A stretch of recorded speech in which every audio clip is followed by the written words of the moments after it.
बोरसे मामाबद्दल भाषण देणार आहे. बोरसे मामा एक पोलीस ऑफिसर होते. ते माझ्यासाठी नाही ते माझे खूप लाड करायचे. ते मला खाण्याचे म्हणजे पदार्थ आणायचे, पण माझा फेवरेट लॉलीपॉप आणायचे. कधी कधी मी लॉलीपॉप खायचो तर मामा म्हणायचे की राग यायचा मामांना. नंतर ते मला राग यायचा, मग मी पप्पाला सांगायचो. पप्पा त्यांच्या मित्राला सांगायचे. पप्पाचे मित्र सांगायचे की असं का बोलले, सॉरी म्हणा असं म्हटले.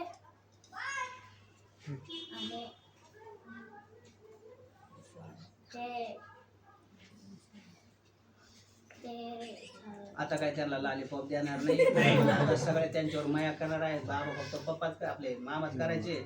आता तुम्ही सगळ्यांनी त्याच्यावर भरपूर हर्षवर प्रेम करा आणि त्याला दररोज लॉलीपॉप देत जा. आणि त्याला बोलू नका.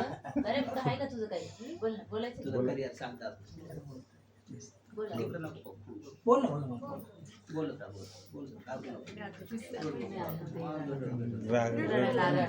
रडायला जाऊ दे, नाही रडायचं नाही, रडायचं. खूप सुंदरपैकी त्यांनी मांडायचा प्रयत्न केला. खूप सुंदर आहे. दादू बोलतो मी पण देईन ना.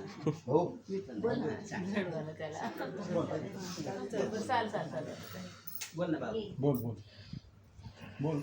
त्याला हर्ष झाला, शांततेत बोल, घाबरू नको. आनंद झाला त्याला. घाबरू नको, शांततेत बोल, आरामशीर बोल. आई म्हणे लेकराला रे कुलदीपा, ओ भीमा सारिका, ओ भीमा सारिका. जेव्हा मी हे काय म्हणतात, आता तुम्ही बघतात की मी दररोज सगळ्यांसमोर जेवायला बसतो, त्याच्यात फक्त भाजी पोळीच असते. आणि त्यांच्यामुळे तर मला सवय लागली. पण आता बोरसे मामा नाही राहिले, ट्रान्सफर झाले. तर गौरी दिदी आणि सोनू दादा आणि सरला तो एक तर राहिले.